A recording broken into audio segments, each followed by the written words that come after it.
Freedom. Is there anything more American than freedom? That divine right to go where you want, do what you want, buy what you want, and live your life like a wild Mustang or bald eagle. Some other animal that doesn't know it's being used as a metaphor. That freedom, it's what makes us who we are. It's what makes America, America. But that freedom is under attack, not by terrorists or the French, but by the radical left. Nanny state leeches, government lapdogs who think the answer to every problem is more government. The left wants to tie wants to tie us down with rules and regulations, take away our cars, our healthcare, and even our right to make an honest living. Why? So that they can control us, make us dependent on Big Brother's teeth. These power-hungry communists want to turn America into Russia, or China, or some other country that doesn't know it's being used as a metaphor. Look, the point is, I think it's time we take America back. Tell the nanny state to stuff it. Reclaim the freedom, nay, the power that rightfully belongs to me. It belongs to us, the American people, the cowboys, and most importantly, your friends at GE, BP, Monsanto, and Chase Bank. Charles, get the hell out of my shot. Shit. I'll see you around, partner.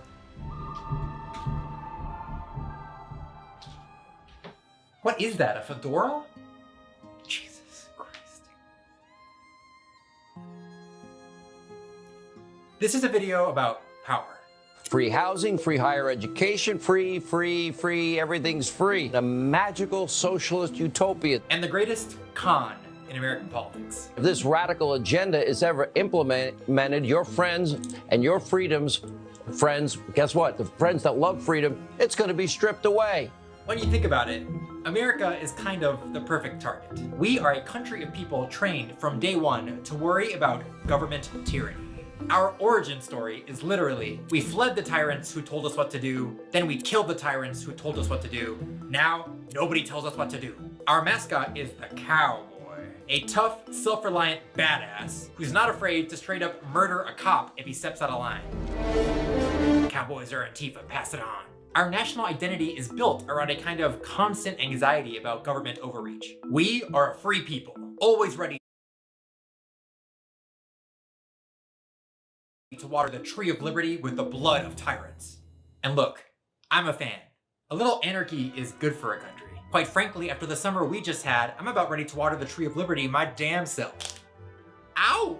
But over the past 50 years, that legitimate anxiety about government overreach has transformed into a kind of knee-jerk hatred of all things government. The prime example of this is Ronald Reagan, who used to dress up in goofy-ass cowboy hats and say shit like, "Government is not the solution to our problem. Government is the problem."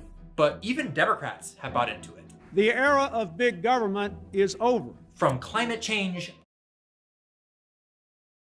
government overreach has transformed.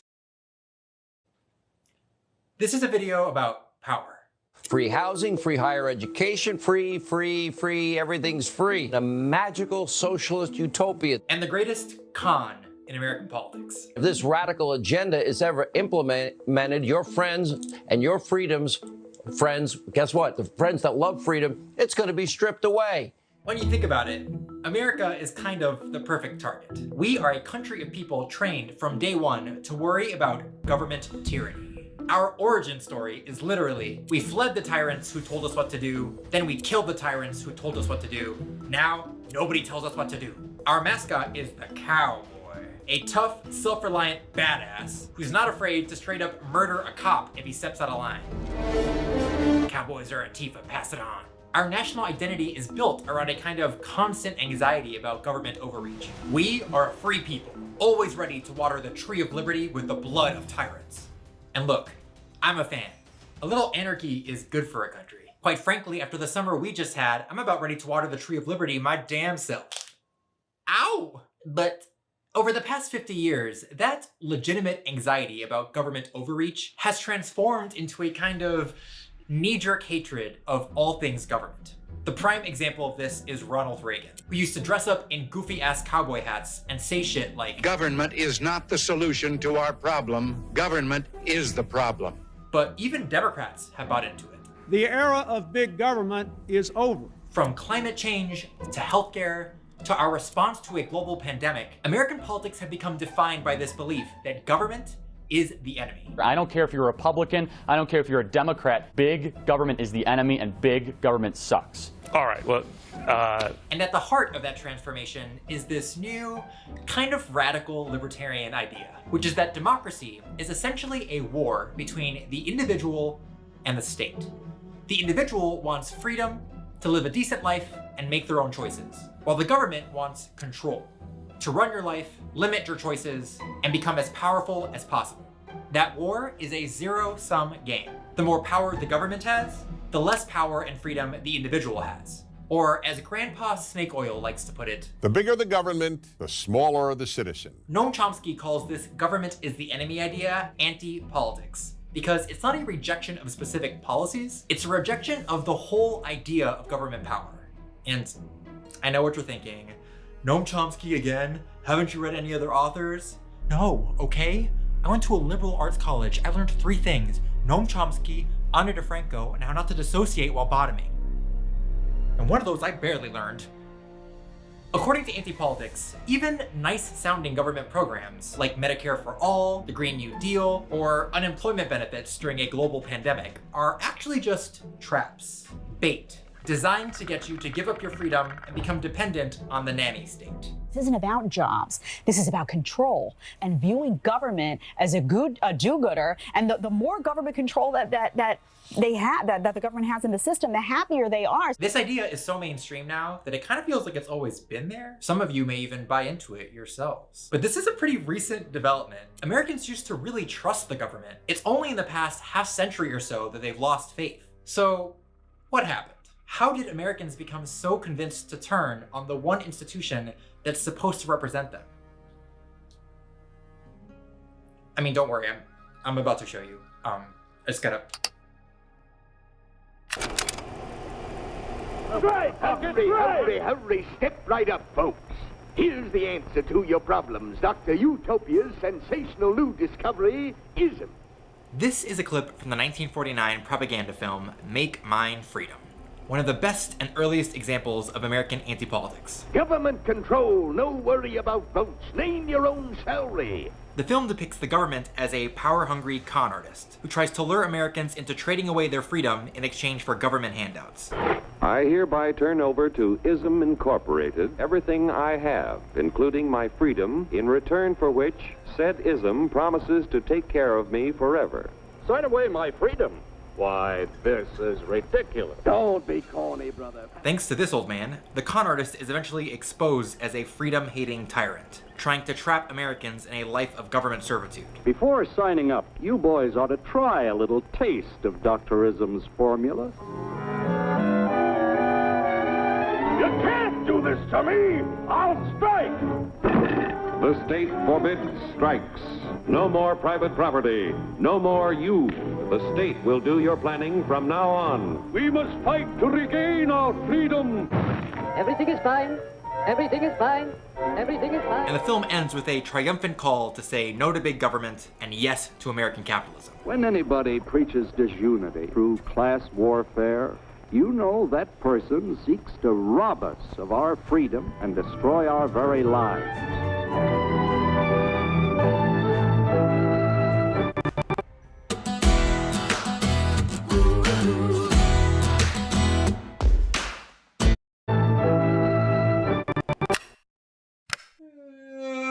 In a lot of ways, Make Mine Freedom looks like a typical Cold War propaganda film. But it wasn't created by the government. It was commissioned by Alfred P. Sloan, the head of General Motors and the father of the modern corporation.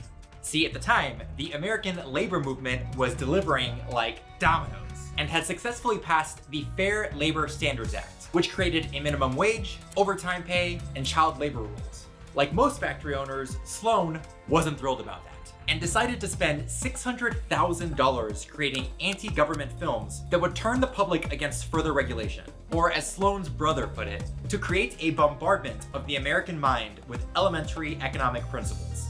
That bombardment was just the beginning of decades of anti-government propaganda funded by giant corporations. You probably recognize the Ad Council as the group behind that iconic Hillary Duff That's So Gay ad. When you say that's so gay, do you realize what you say? Knock it off. But the Ad Council was actually formed by a group of corporate advertising executives who were mad the government wouldn't let them lie about the food and drugs they were selling, and decided to band together to advance their corporate interests and accuse the government of turning people into pawns of the master state. As one attendee said at one of the Ad Council's earliest meetings, "We have power, why do we not use it?" They did, producing a ton of actually incredible propaganda about the importance of the free market and the dangers of big government, including this ad warning that a scary communist named Ivan is watching you. Don't get horny, don't get horny, don't get horny, don't get horny. As the group declared in 1948, the world today is engaged in a colossal struggle to determine whether freedom or statism will dominate. God bless the closeted PR guy who wrote this. The first libertarian think tank in America was the Foundation for Economic Education, a group dedicated to spreading the economic, ethical, and legal principles of a free society.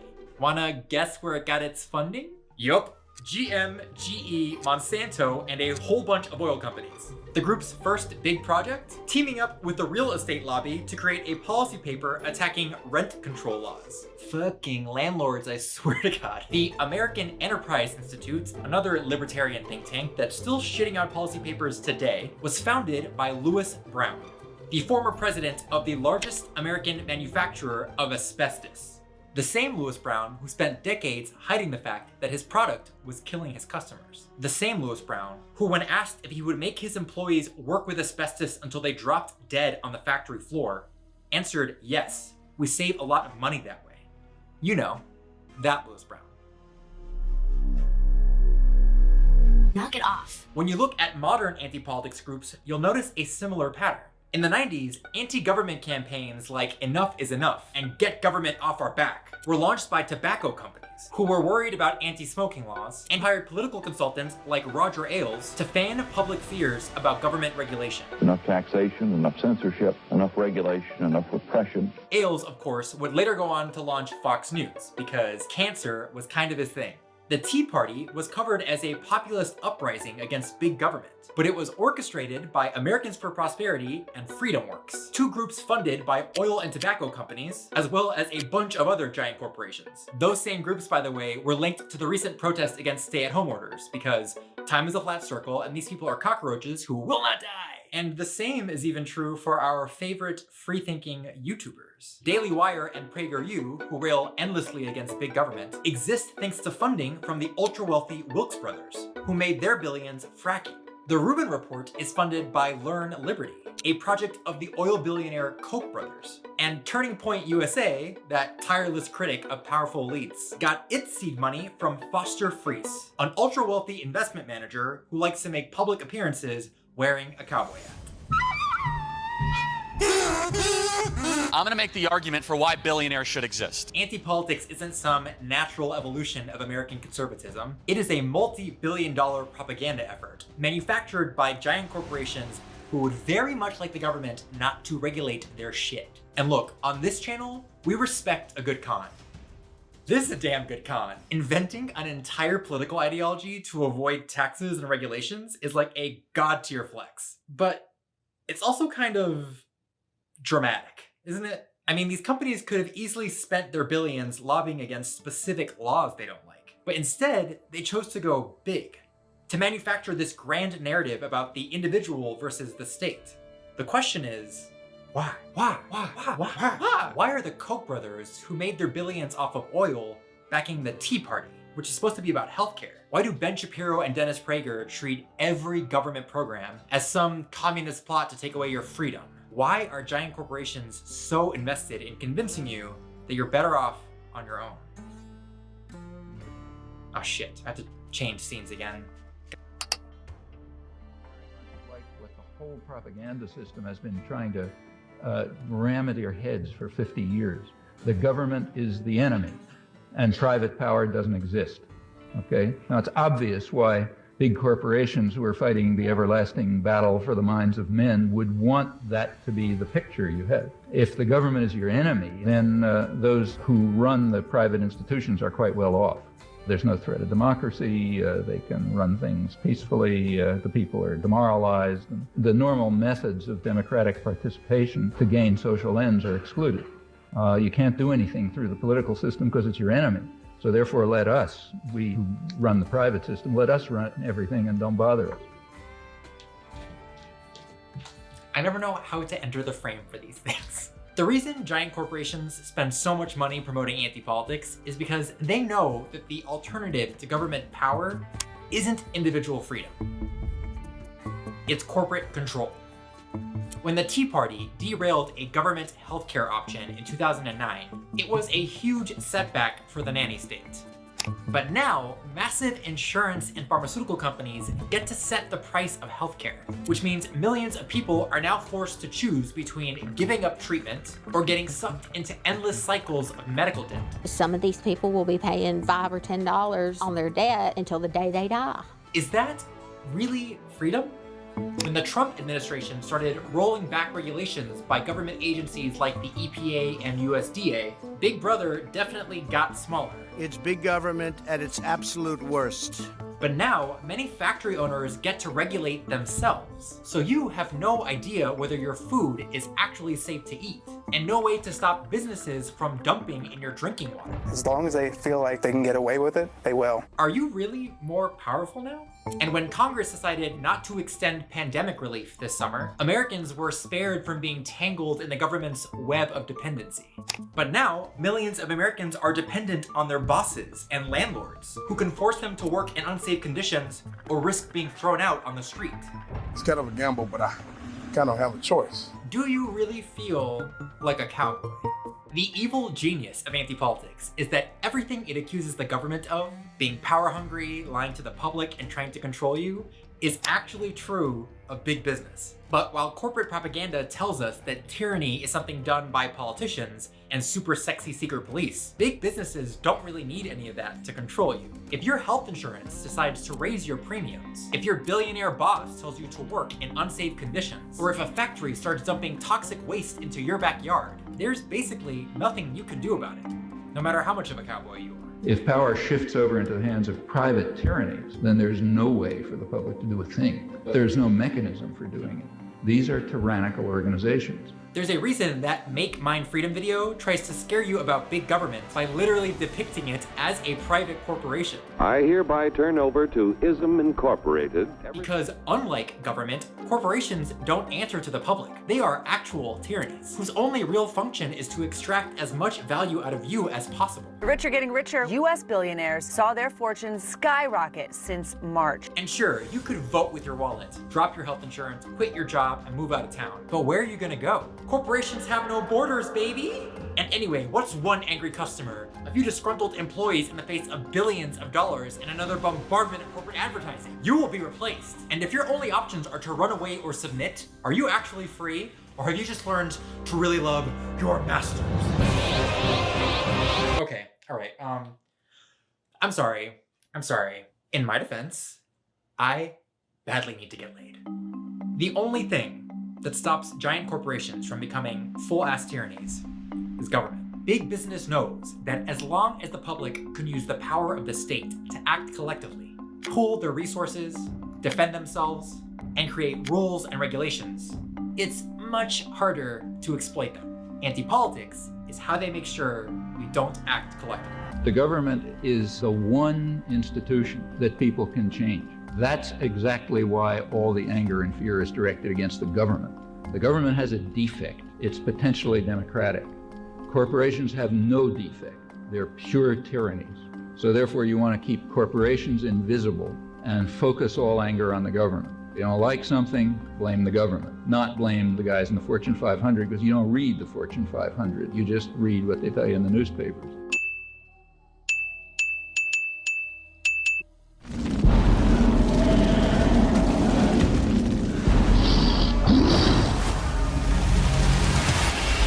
Strong. which explains why so much of anti-politics sounds exactly like anti-union propaganda. They want to control you, they're taking your hard-earned money. Anti-union laws are literally called right to work laws. Because if you can convince people that collective action is a threat to their freedom, that unions are a nightmare, and the government's your enemy, and you're better off on your own anyway, they're left with no real way to challenge corporate power. Or, to put it differently, if you can convince people that they're cowboys, they might not notice that they're actually the cows.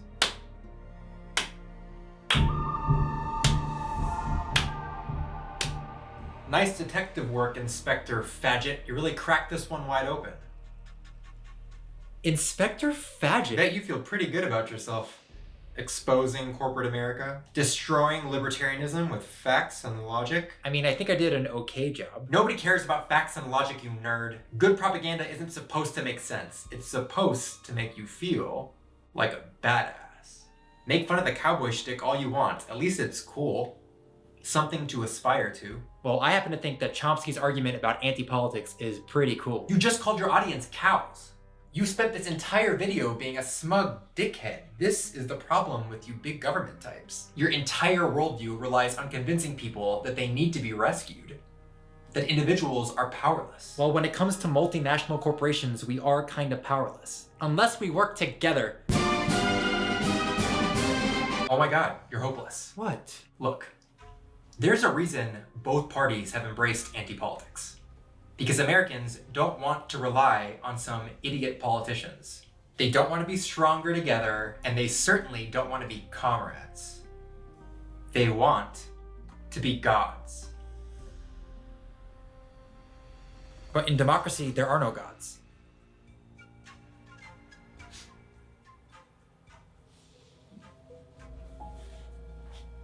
Sounds like a tough draw.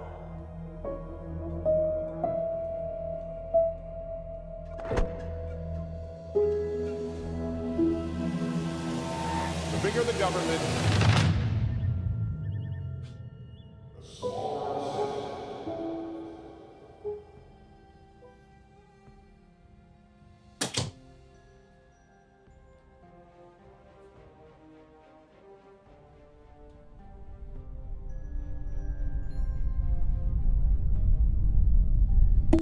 Okay, you know what? I mean, he's right. Part of the reason anti-politics is such a good propaganda trick is because it maps on to a lot of the stories we tell ourselves about what power is supposed to look like. The lone badass standing up against the evil empire, it's not just a cowboy thing. It's David versus Goliath. It's Katniss versus the Capitol. It's V for Vendetta, baby! It's a story that plays to our egos.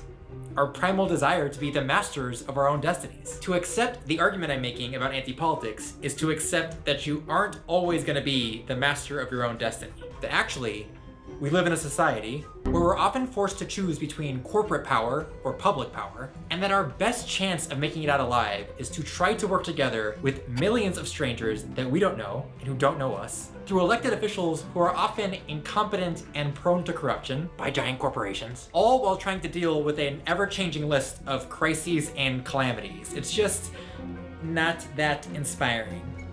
To quote Thomas Jefferson, "Democracy is a fucking nightmare!" So if you are looking for examples of the government being stupid or inefficient or over-aggressive, you will always find them. And if you're being paid by corporate executives to highlight those examples, you have a very lucrative career ahead of you. We just don't have that many cool stories glamorizing collective action or shared sacrifice.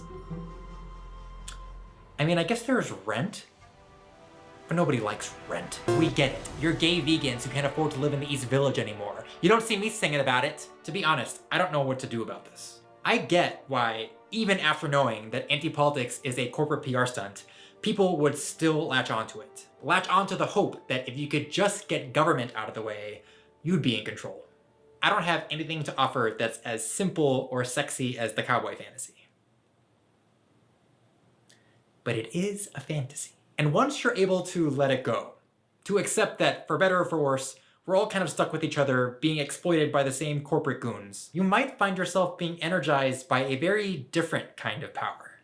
Not the imaginary freedom of the cowboy, but the awe-inspiring force of a shit ton of angry cattle, who are tired of being sold for profit and would very much like a word with the ranchers.